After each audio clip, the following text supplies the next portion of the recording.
Ok.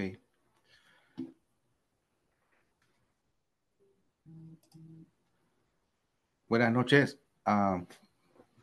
Vamos a dar inicio a este segundo webinar organizado por la sección de centroamericana del EICO, el distrito 8, y también por la Sociedad Panameña de Obstetricia y Ginecología. Hoy es 25 de junio del 2024.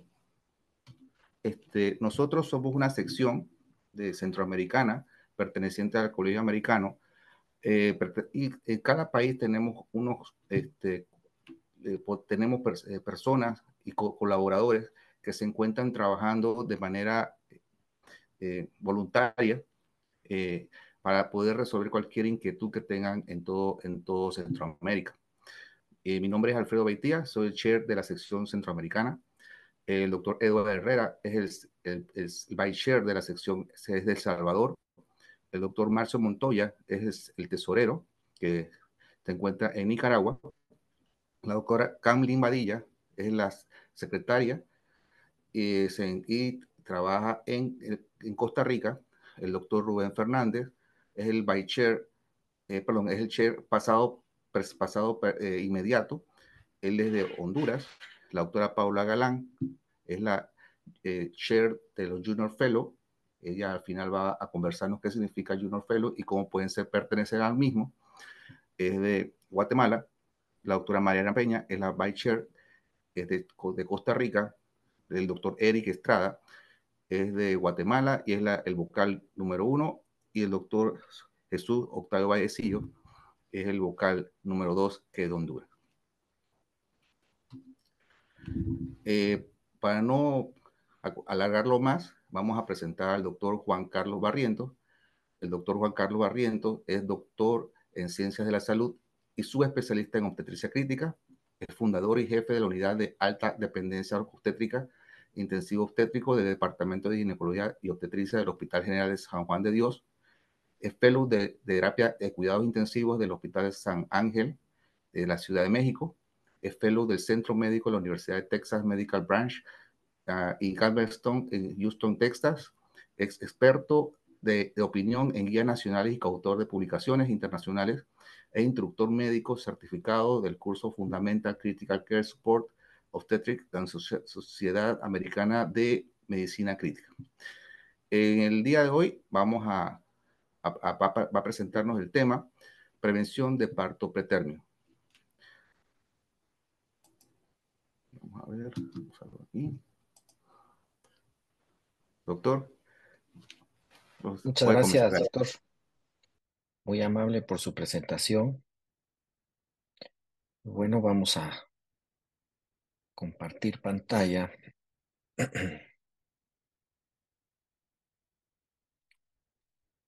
Y bueno, estamos listos para iniciar.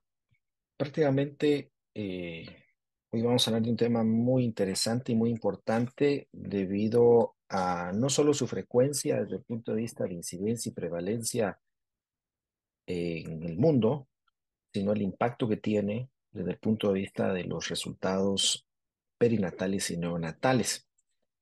Hablar de parto pretérmino es un tema muy extenso, que hay mucha información al respecto, la evidencia, el bagaje que existe es bastante amplio.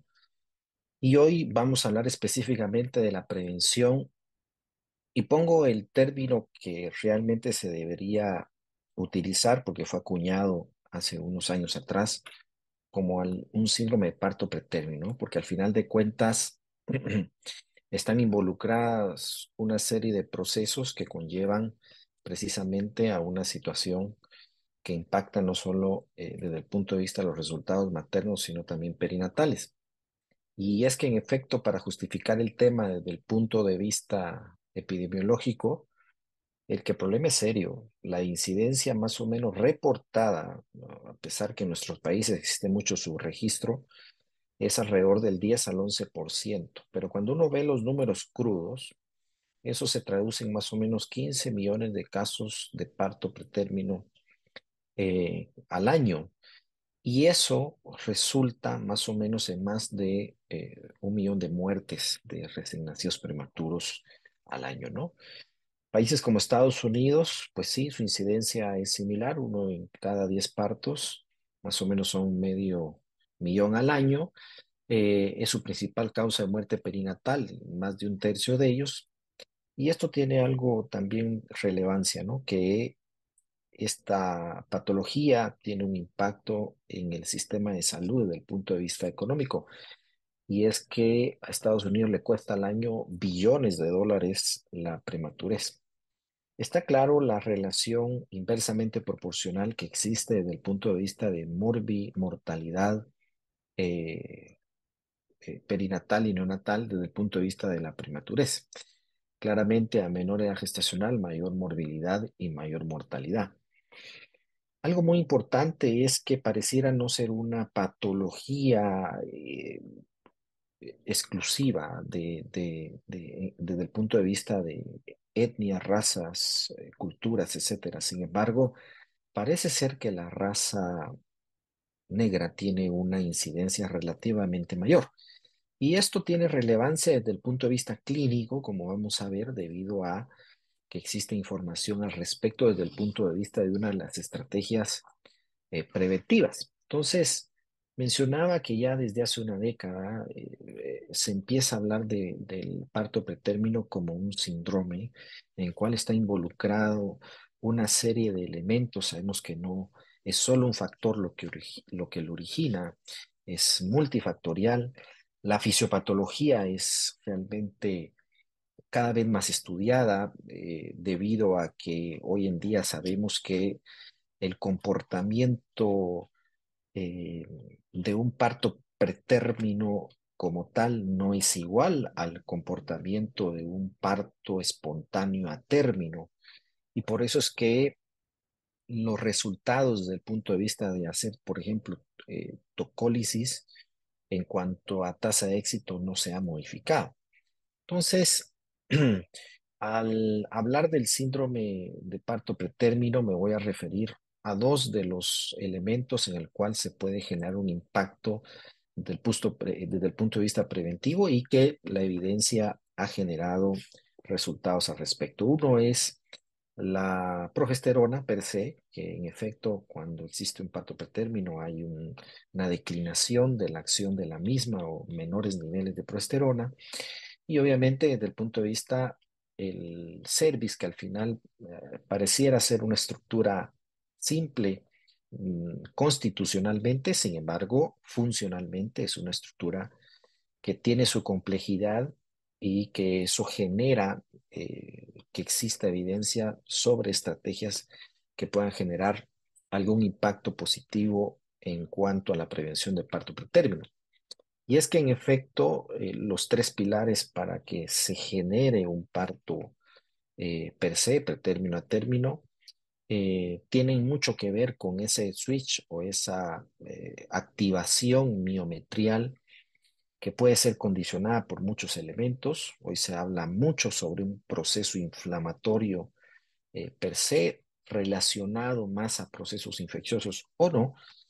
Claramente la degradación de las fibras de colágeno a través de metaloproteinasas a nivel de las estructuras del amnios y del cervix, y principalmente que estas pacientes se ha demostrado que existe una modulación de los receptores de progesterona hacia su disminución, claramente mayor síntesis de proteínas asociadas a la contracción y también proteínas desde el punto de vista asociadas a la señalización de prostaglandinas. Esto unido va a generar el desencadenamiento de un parto pretérmino. Por lo tanto, desde estos aspectos fisiopatológicos, los medicamentos que se utilizan para tratar de, por ejemplo, tocolizar a una paciente no generan de cierta forma un efecto biológico en todos estos aspectos. Y es que la definición del problema parece tener un problema, y es que la definición de parto pretérmino es aquel trabajo de parto que se inicia antes de las 37 semanas, con cambios cervicales y contracciones regulares. pareciera ser algo muy tardío, pareciera ser algo incluso relativamente un poco ambiguo y claramente no solo se trata de esperar a que esa paciente llegue a tener estos cambios para intervenir. Se han tratado de generar estrategias precisamente para poder predecir el problema, debido a que, como mencioné desde un principio, el éxito de la terapia tocolítica no ha cambiado significativamente a lo largo del tiempo. Y es que el problema es que a pesar de que los criterios que se utilizan para definir el problema, aunado a otro tipo de elementos, no generan una predicción per se. Indudablemente el no tenerlos nos da un valor predictivo negativo, pero no existe una prueba para poder predecir el problema de una forma importante en función a la definición del problema. Por lo tanto, eso ha generado investigaciones un poco más profundas y pues en efecto se ha demostrado que la expresión genómica en los pacientes a través de biopsias biometrales que han desarrollado partos pretérminos no es la misma respuesta de partos espontáneos a términos relacionados incluso o no a procesos infecciosos. Por lo tanto, la línea de investigación ahora va orientada hacia la predicción y prevención del problema. Uno de los elementos hasta el día de hoy que tiene pues mucha evidencia al respecto y que se ha tratado con la tecnología de ir implementando otro tipo de elementos es prácticamente la longitud cervical a través de una ecografía endovaginal. ¿Dónde están las técnicas descritas? Pues se puede revisar en la ISUOC, por ejemplo, y esta es la imagen característica, ¿no? Donde la paciente tiene que tener una vejiga vacía, eh, el traductor no debe ser presionado con mucha fuerza y uno tiene que ver una relación 1:1 entre el labio anterior y labio posterior y evaluar claramente el canal endocervical desde su orificio externo a su orificio interno y ahí realizar la medición de la longitud cervical. Esa longitud cervical obviamente fue evaluada para poder determinar cuál era el punto de corte que mejor podía definir el problema desde el punto de vista para generar intervenciones. Y es que haciéndolo a principios del segundo trimestre o a partir del segundo trimestre, se generó que el punto de corte de 25 milímetros era estadísticamente significativo con un nivel de evidencia importante para poder generar una estrategia de predicción o de detección de síndrome de parto pretérmino de una forma temprana y poder entonces poder categorizar a esa paciente de riesgo y poder establecer líneas de intervención en función a poder prevenir o poder identificar claramente la etiología del problema. Por lo tanto, está bien recomendado en pacientes que tienen antecedentes o factores de riesgo bien definidos, realizar una ecografía rutinaria endovaginal entre la semana 16 a la 24. Hoy, de forma de recomendación, más no establecido en guías per se de forma estandarizada, valga la redundancia, se recomienda de que a la hora de realizar, por ejemplo, la evaluación estructural del segundo trimestre, se realice la ecografía o la cervicometría per se. Y como mencioné de un principio, el cervix constitucionalmente parece ser una estructura simple, sin embargo, funcionalmente, pues es más que eso. Y a la hora de hacer una cervicometría no solo es hacer una medición en un tiempo determinado, sino realmente realizar una evolución, que es una evaluación relativamente rápida, pero que muchas veces estos cervix, a la hora de solo hacer una evaluación muy somera, puede aparentar tener una longitud cervical, digamos que justa, y que el feto al realizar movimientos o al realizar una presión en el fondo, se genera esta imagen en la cual ya prácticamente vemos un cervix completamente acortado con signo de infundibulización por prolapso de membranas, donde ya se puede determinar de que el cervix está teniendo problemas desde el punto de vista de poder sostener el embarazo desde etapas muy tempranas. Por lo tanto, ¿por qué 25 milímetros? Pues claramente es el punto de inflexión donde se empiezan a generar estadísticamente riesgos que generen un impacto desde el punto de vista en la línea de investigación. Cuando uno habla de costo-efectividad, porque prácticamente, como mencioné, no existen herramientas predictivas muy objetivas más que la cervicometría, pues está claro que han tratado de poder evaluar esto, que todavía no está estandarizado, pero sí existen muchos estudios donde realmente realizar de forma rutinaria en cierto grupo poblacional de riesgo la longitud cervical pudiera generar un impacto en el sistema, no solo desde el punto de vista clínico, de resultados clínicos, sino también desde el punto de vista de costos, ¿no? Por ejemplo, pareciera ser que realizarlo de forma rutinaria podía ahorrar millones de dólares, por ejemplo, al sistema de salud americano. En el contexto, desde el punto de vista de que yo ya evalúo a la paciente y puedo tener dos grupos poblacionales, esa paciente que yo decido hacerlo de forma rutinaria que no tiene ningún antecedente ni factor predisponente en el segundo trimestre o en esa población que sí tiene alto riesgo. Hay tres escenarios posibles. Se puede encontrar una longitud cervical normal definida por arriba de 3 centímetros, en el cual, a pesar de que tiene factores de riesgo, yo tengo que dar un seguimiento de esa cervicometría por lo menos cada 2 semanas. Puedo encontrar una paciente en una zona gris entre 25 y 29 milímetros con factores de riesgo asociados y esa paciente tengo que seguirla una semana. Indudablemente, las normales van a tener un valor predictivo negativo muy alto y esta paciente pues va a tener que tener un seguimiento mucho más estrecho. O el otro escenario, que básicamente es del que vamos a hablar, es cuando yo ya encuentro un acortamiento cervical definido por menos de 25 milímetros en el cual yo ya tengo que intervenir. Y dentro de esas intervenciones, pues vamos a hablar un poco prácticamente sobre dos que son las que han sido muy estudiadas a lo largo del tiempo y ver en cuáles son los escenarios clínicos en el cual se recomiendan la utilización de cada una de ellas, como es la progesterona y el cerclaje, ¿no?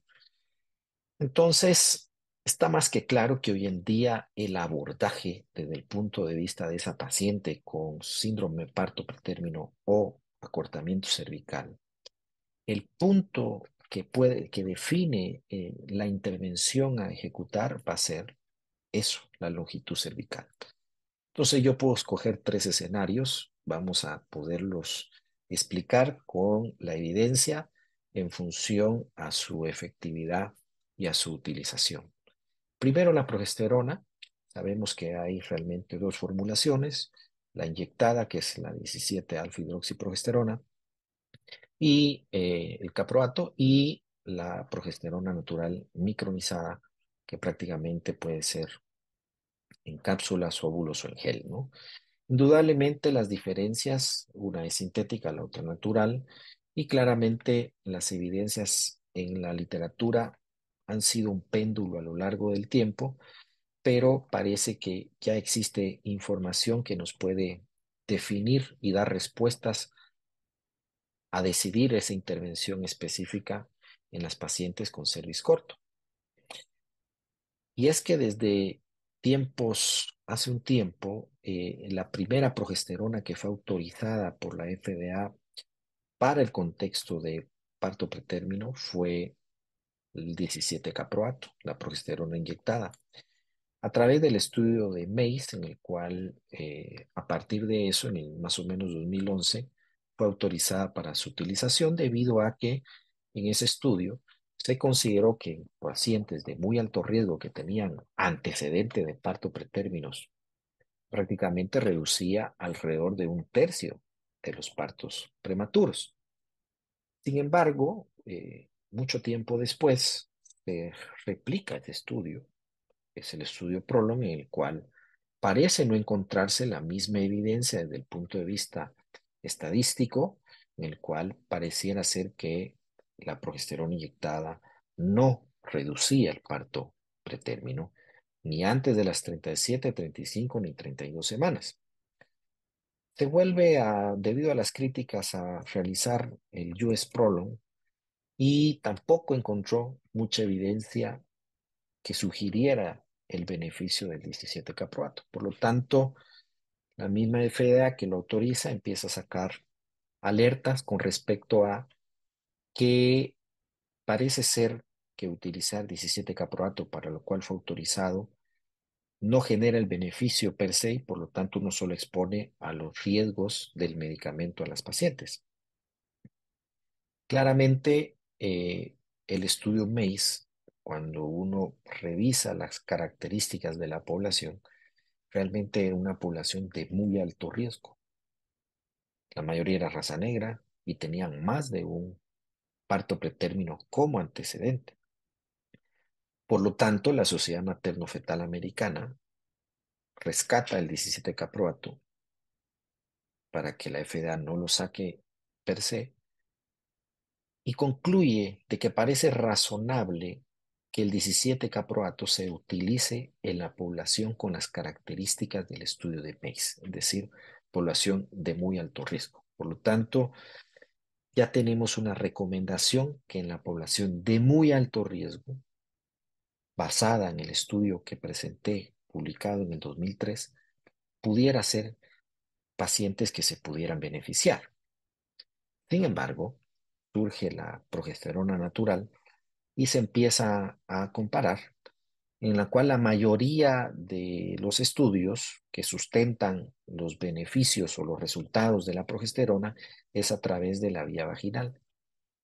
En este metaanálisis que fue publicado hace un par de años, el estudio EPIC, el cual se comparan ambas progesteronas y concluyen que en efecto ambas reducen el parto pretérmino, unas con sus ventajas sobre la otra, y donde prácticamente parece ser que la progesterona vaginal tiene algunas extras en cuanto a sus resultados comparados con 17 caproate, incluso, por ejemplo, en población específica de embarazo múltiple, que hasta el día de hoy no hay mucha evidencia en cuanto a exista una intervención que sí genere un impacto estadístico significativo en esta población.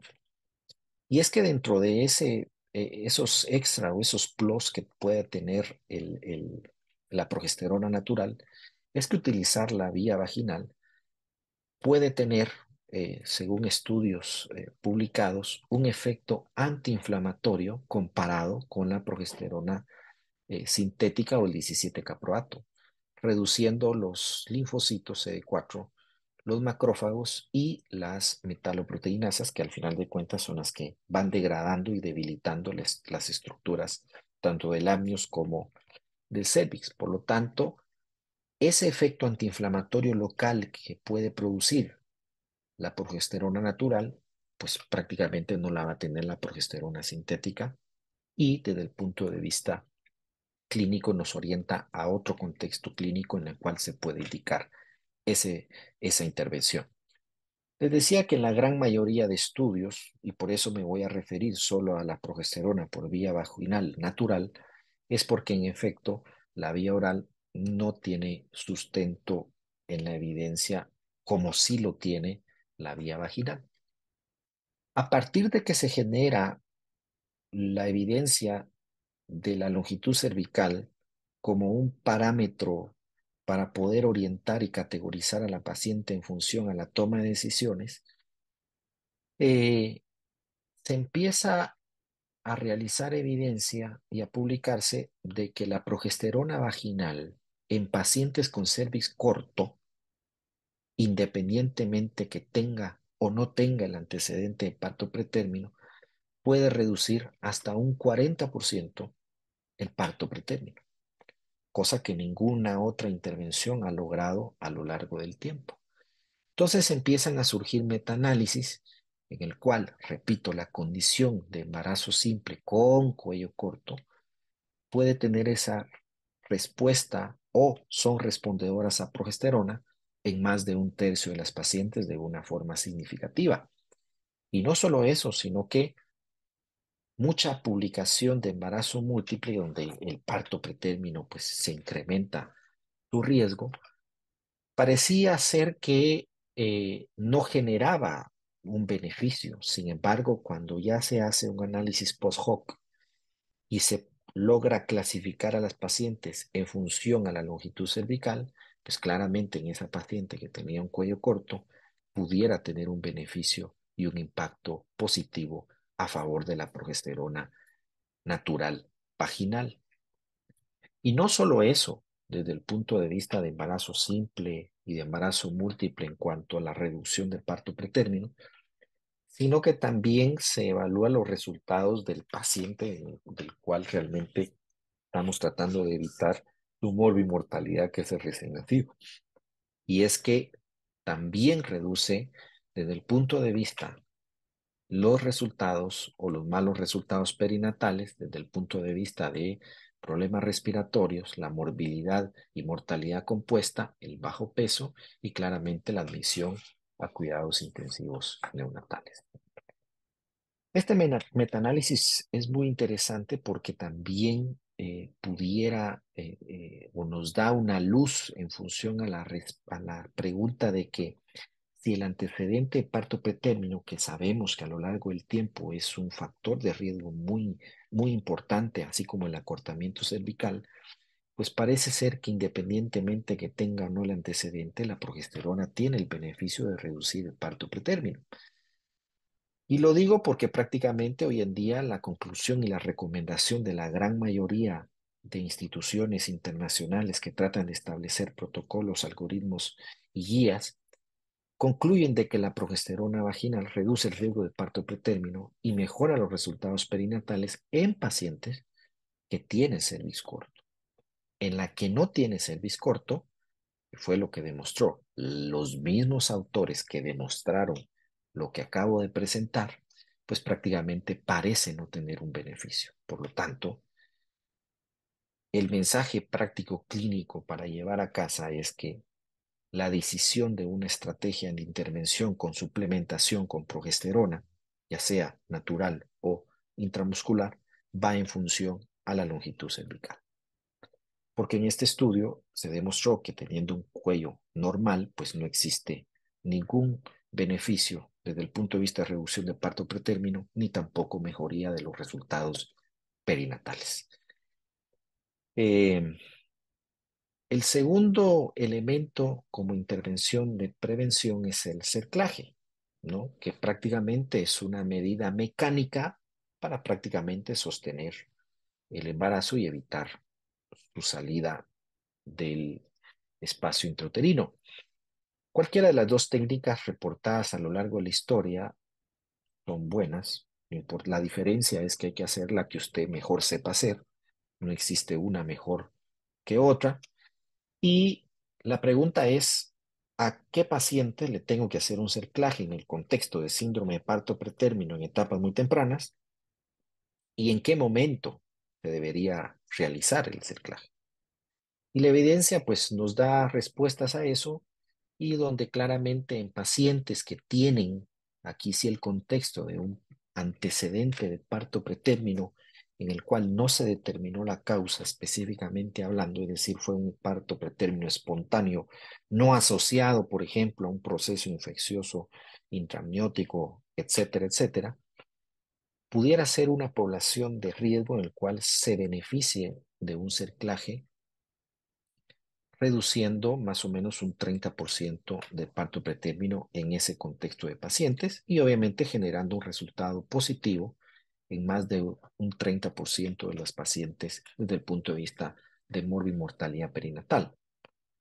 Por lo tanto, la evidencia hoy sugiere y concluye de que el cerclaje cervical reduce el riesgo de parto pretérmino antes de las 35 semanas, así como la morbimortalidad perinatal en pacientes con cervix corto y con historia de parto pretérmino.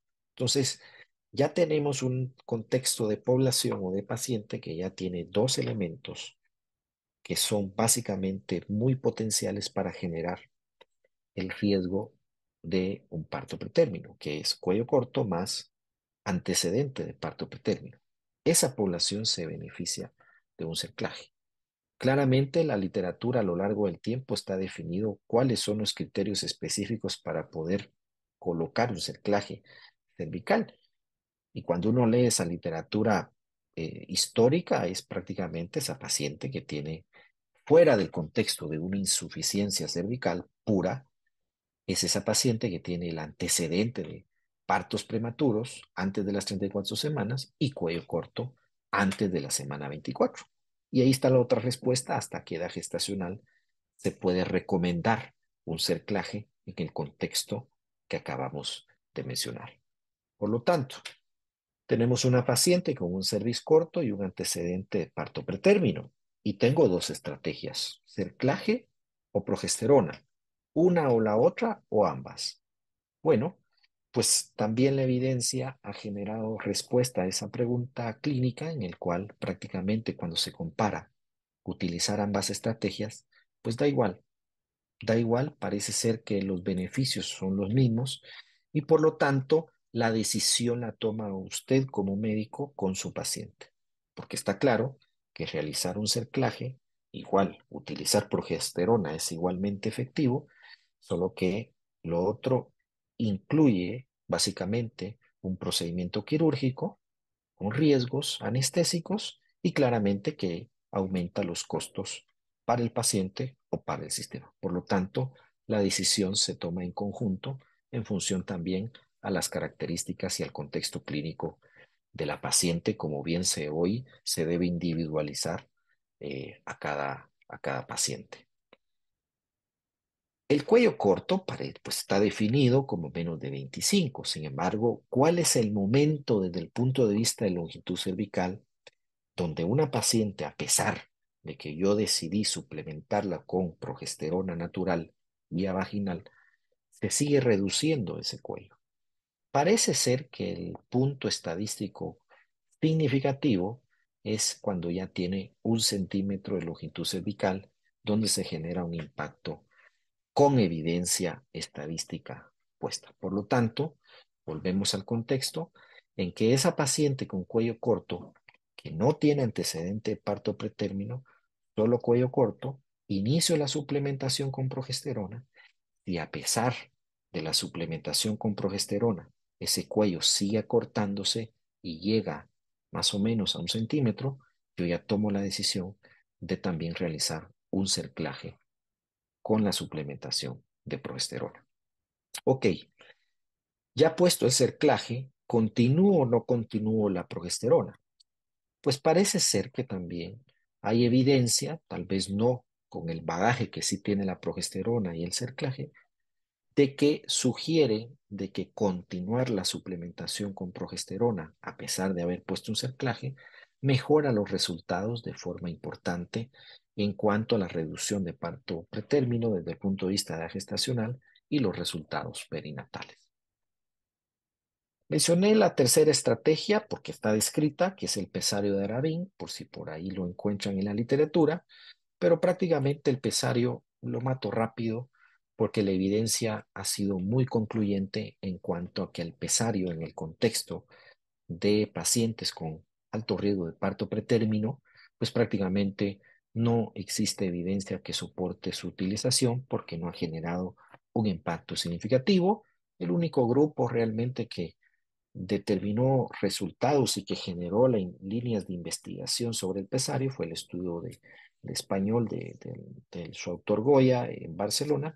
Sin embargo, se han replicado y prácticamente la literatura ha sido clara en que no existe un beneficio sustancial para poder recomendar el pesario, tanto en embarazos simples como en embarazos múltiples.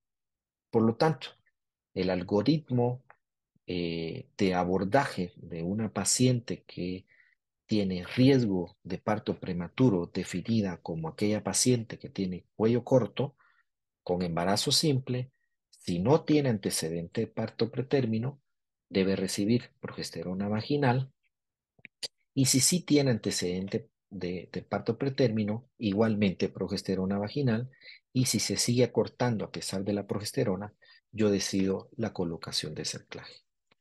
En estos dos contextos, aplicando este tipo de estrategias, usted puede reducir el parto pretérmino en un 44% en el primer grupo y hasta en un 30% en el segundo grupo. Con el embarazo múltiple, pues prácticamente no existe mucha evidencia que sustente alguna de estas estrategias más que la suplementación con progesterona vaginal natural si tiene el cuello corto. Recuérdense que el mejor útero inhibidor es la prevención, porque prácticamente la definición del parto pretérmino puede ser muy tardía y puede ser que ya no logre detener el trabajo de parto con un medicamento tocolítico versus cuando ya está teniendo datos o cambios estructurales desde etapas tan tempranas como el segundo trimestre.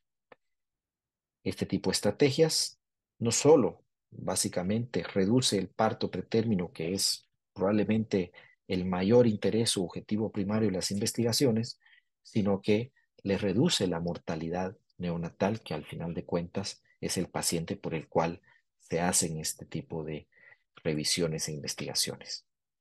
Solo para mencionarlo de una forma muy general, porque la evidencia está creciendo en esta línea de investigación que voy a mencionar, y es que cuando yo tengo esta imagen de esa paciente con un acortamiento cervical importante y además la presencia de sludge o lodo, que parece ser en estudios de que esto pudiera ser un conglomerado, acúmulo de bacterias e incluso secreciones purulentas, la administración de antibióticos pudieran generar también un impacto positivo en cuanto a la reducción del riesgo de parto pretérmino en esa paciente en la cual yo estoy sospechando una inflamación intraamniótica asociada o una infección subclínica per se, y que claramente la causa de estos cambios estructurales pueden resolverse con el tratamiento hacia el proceso infeccioso.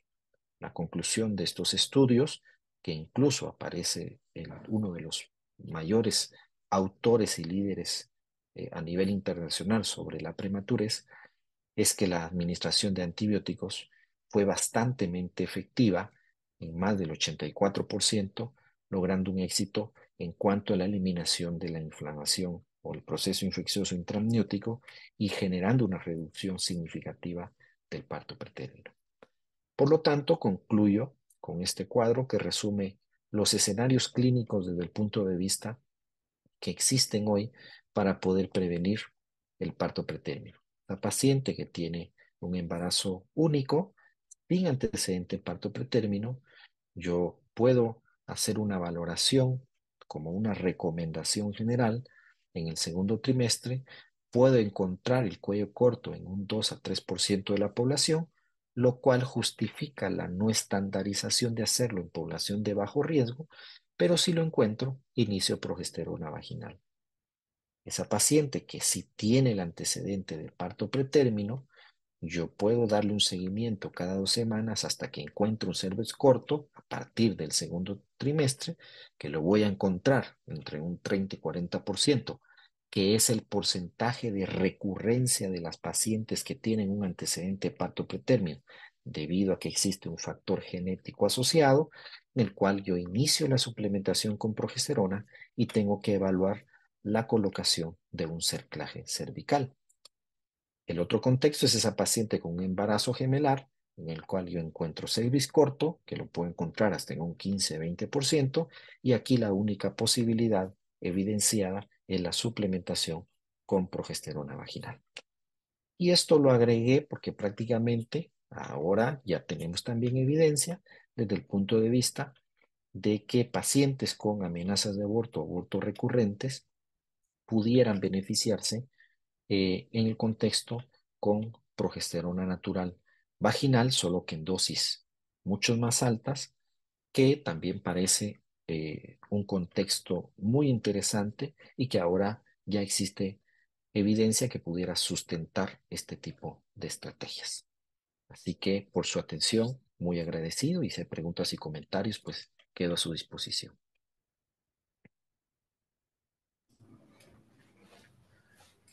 Muchas gracias, doctor Barrientos.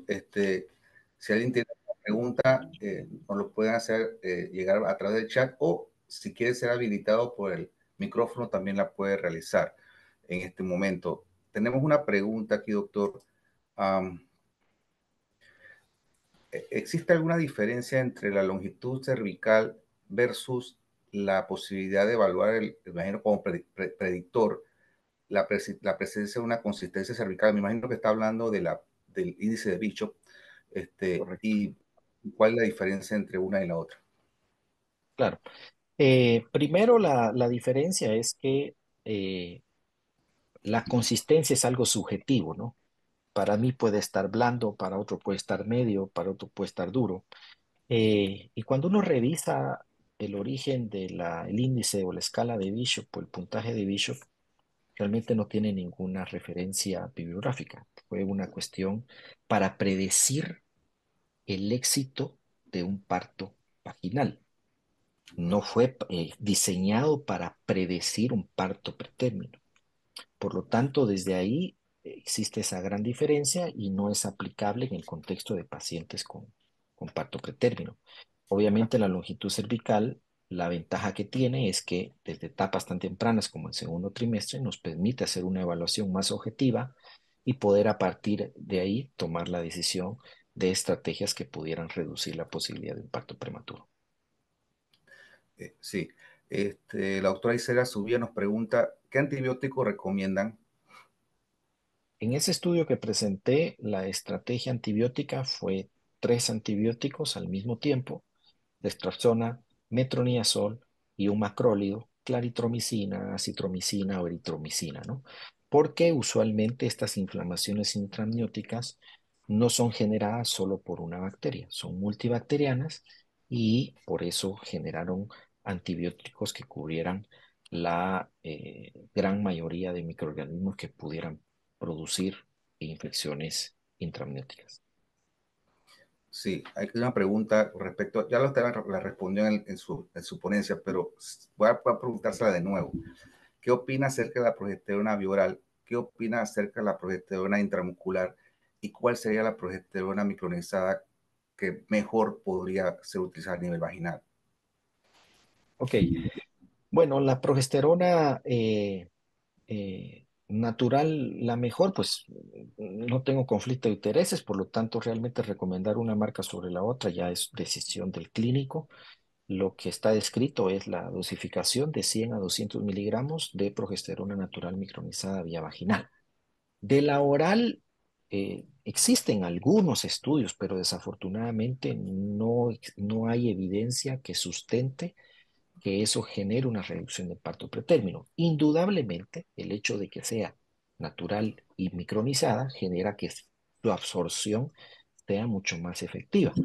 Y incluso las farmacéuticas la diseñaron para vía oral, pero prácticamente el bagaje que sustenta estos resultados es por vía vaginal. Lo que sí está claro y siempre hay que explicarle a la paciente es que va a tener una descarga vaginal, porque eso sí fue estadísticamente demostrado, del color de la cápsula que se administra, pero no tuvieron ningún otro efecto adverso relacionado. Y con la inyectada, pues todavía sobrevivió debido a que la Sociedad Materno-Fetal la rescató americana, pero en el contexto de esa población muy probablemente de muy alto riesgo. El problema es que hay que estarle inyectando semanalmente y estas pacientes deben recibir su suplementación por mucho tiempo a lo largo de la gestación, ¿verdad? Sí, una pregunta. Eh, ¿Qué opinión tiene acerca de la prevención utilizando el reposo materno, los métodos ortocolíticos orales, etcétera, etcétera, con respecto a la evidencia? Sí, ningún método natural, porque incluso se ha hablado de omegas, de dietas específicas, reposo, ni tocolíticos de manera prolongada realmente generan un beneficio. Específicamente con el reposo, solo ha incrementado el riesgo de eventos tromboembólicos, debido a que sabemos que fisiológicamente el embarazo genera un estado trombogénico, por lo tanto no se recomienda. Segundo, el tema prácticamente de lo que mencionaba sobre ¿qué fue el otro Ortocolítico. que me dijo? El tocolítico. El tocolítico solo está indicado la evidencia es clara y contundente, 48 a 72 horas como puente para lograr la maduración fetal. Y luego ya no, porque solo se expone a los efectos adversos del tocolítico a la paciente y no tiene un beneficio demostrado más allá de ese tiempo. Si tenemos otra pregunta con respecto a la progesterona, ¿qué opina acerca de la dihidroprogesterona? La dihidroprogesterona es una molécula relativamente nueva en el mercado.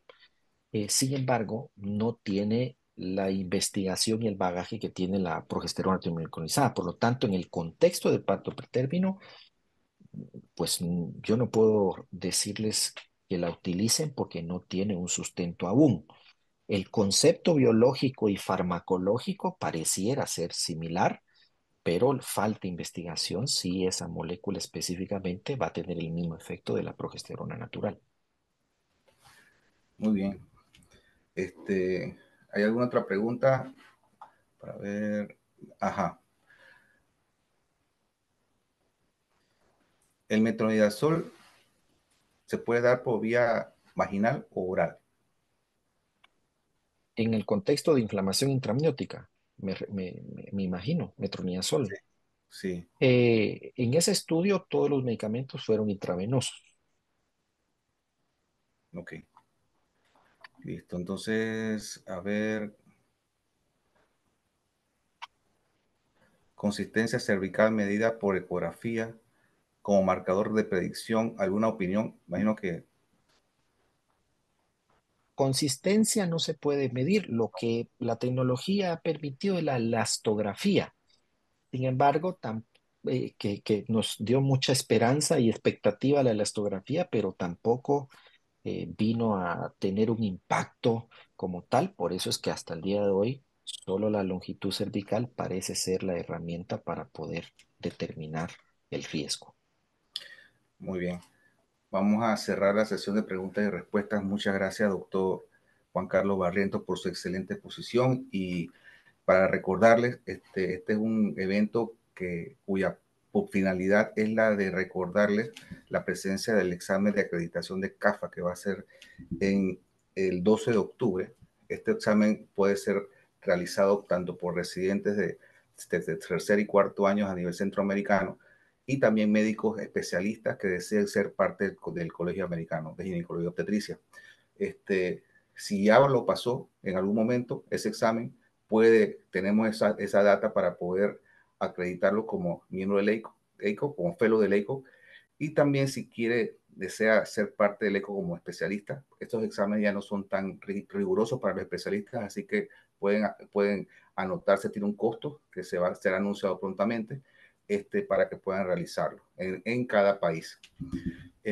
La doctora Paula Galán, otro anuncio es que si desean un certificado de esta actividad académica, pueden dirigirse al link que se encuentra Patricia nos mostró acá para poderse hacer los pagos de 15 balboas. Ese fondo y esa donación va a ser utilizado para los procesos administrativos del examen de acreditación de CAFA.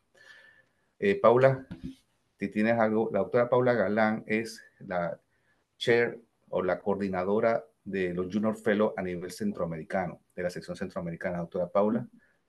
Doctor, buenas noches. Sí, aquí tengo ya la presentación. Ahorita se las voy a enseñar.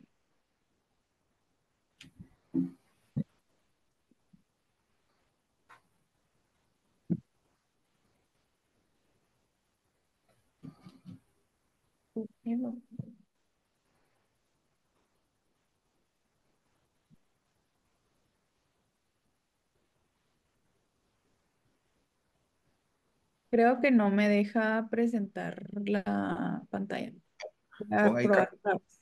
en compartir. Ahí, Ah, sí, ya. ya, sí. Ok.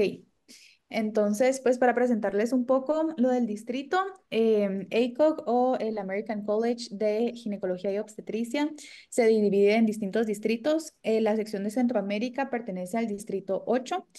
Em, Nuestra actual presidenta de toda la Asociación de Ginecología y Obstetricia es la doctora Estela Dantas. ella pues es también parte del Distrito 8, entonces el cambio a su presidencia este año pues generó como mucha emoción por eso. Como el doctor Beitia pues mencionaba, yo soy actualmente la chair para los Junior Fellows de la sección de Centroamérica y Mariana Peña, que es de Costa Rica, es nuestra actual vice chair. El ACOG tiene pues estos dos grupos principales, los fellows, ¿verdad? Que sería la traducción como a los especialistas y los junior fellows, que somos quienes nos podemos involucrar en la ACOG desde que somos residentes, ¿verdad? Entonces, están esas dos secciones. Aquí está un poco de lo de la presentación y nos vamos a ir directo a, bueno, pasando por un poco de historia. La Asociación Americana de Ginecología y Obstetricia inició desde 1951 y la sección de Centroamérica empezó en el 2000. Tenemos ya 24 años pues, de tener presencia en esta asociación tan importante. Nosotros pertenecemos al Distrito 8, a la sección Centroamérica, y aquí vamos a qué es ser un Junior Fellow. Un Junior Fellow, como mencioné anteriormente, es un residente de ginecología y obstetricia que se encuentra en uno de los programas de residencia avalado por el examen de CAFA, ¿verdad? Entonces, no es cualquier programa de residencia, sino que los programas de residencia que ya están avalados por esta institución. Actualmente se aproxima que 16% de los miembros somos Junior Fellows. ¿Cuáles son las oportunidades para los Junior Fellows? Pues tenemos acceso a muchas plataformas, ¿verdad? A la plataforma del ACOG, de cursos online, acceso a publicaciones, al Brain Journal, a los concursos y premios que se realizan a lo largo del año, programas de intercambio, tarifas preferenciales para eventos de ACOG y publicaciones internacionales, así como el ACOG Engage. Aquí, pues nuevamente, material educativo, practice bulletins, committee opinions y clinical updates. De eso vamos a hablar más adelante. Y entre los privilegios está ser miembro directivo y servir en distintos comités. Este es el Green Journal, ¿verdad? El que tenemos acceso como parte de los Junior Fellows. Estos son los distintos boletines o comités de opiniones, ¿verdad? En los que nos podemos continuar actualizando. Una vez nosotros ya completamos el proceso para ser Junior Fellows de manera semanal, se nos están ingresando distintos correos para tenernos actualizados en distintas áreas de medicina, no solo en ginecología. Están como los últimos estudios que se han realizado para que nosotros podamos estar al tanto de esto. Y más o menos así son los correos que se reciben, ¿verdad? ¿Cuáles son las top news o los today's headlines en donde podemos ver, como les digo, pues no solo de gine, sino de distintas ramas de la medicina, los últimos estudios que se tienen al momento? El ACOG Engage es una plataforma en la que se fomenta la comunicación entre Junior Fellows y Fellows para que podamos tener pues un chat o una comunicación entre colegas y mantenernos informados. Se mencionó anteriormente que también tenemos como tarifa preferencial para algunos eventos. Este, por ejemplo, es el Congreso Anual por parte del ACOG. Este año se llevó a cabo en San Francisco. Personalmente, pues yo asistí a este congreso y sí tuve una tasa preferencial. Si nosotros nos inscribíamos también con cierto tiempo, podíamos optar a esta tasa y tener un buen descuento por ser parte de los Junior Fellows y estar como miembro activo. Otra de las de los factores que están a favor de ser Junior Fellow es esta plataforma que es el Countdown the Crowd, ¿verdad? Lo que mencionaba el doctor ahorita. Generalmente para nosotros como programas de residencias a veces es opcional o en los últimos años de residencia ya es un poco más como obligatorio. Y de hecho, pues si quieren optar a ser fellows como tal, pues sí es obligatorio tomar este examen del CAFA. Y esta plataforma es una manera de poder practicar estas preguntas o estos temas que tal vez a veces pues podemos tener duda o tenemos duda de cómo lo van a presentar o cómo van a ser las preguntas de este tema en específico. Nos podemos meter a esta plataforma, aquí ponemos el tema del que queremos ser evaluados y nos dan distintas preguntas para que nosotros vayamos practicando y nos demos una idea de cómo va a ser el examen y el nivel de dificultad que va a tener. Esto igualmente pues es sobre educación médica continua, diferentes plataformas también para material informativo, no solo para médicos, sino para nuestros pacientes también.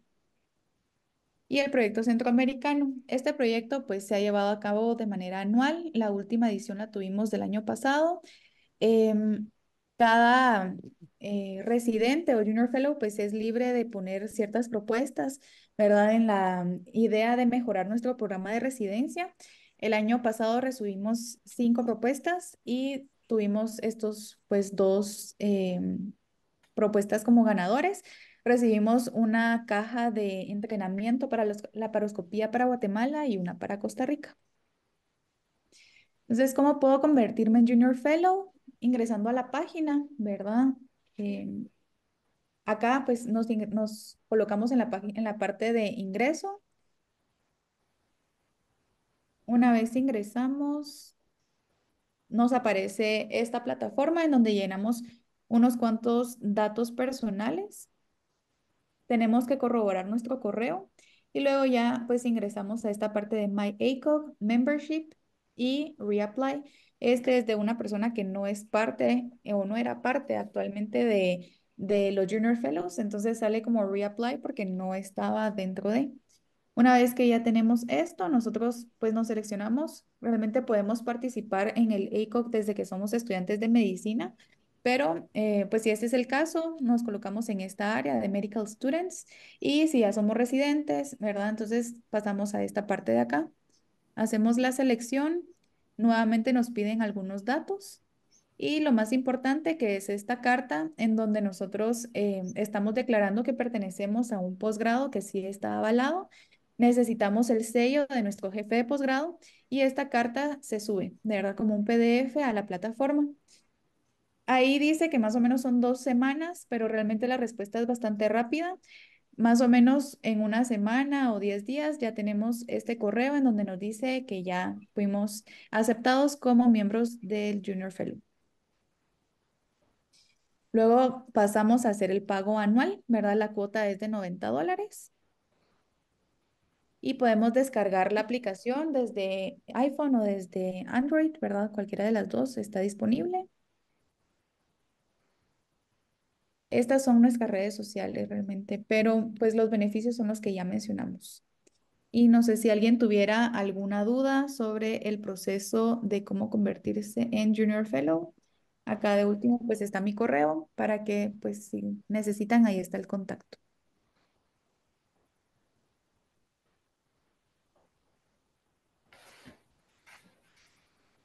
Muy bien. ¿Hay alguna pregunta para la doctora? ¿Alguna duda? Creo que fue bastante clara y explícita con respecto a cómo ser parte de los Junior Fellow, lo mismo que son cómo ser parte de los Fellow a nivel centroamericano. Tenemos que hacer el examen de CAFA para ser acreditados como Fellow del Colegio Americano. Bueno, sin más y agradeciendo al doctor Juan Carlos Barrientos por su excelente exposición.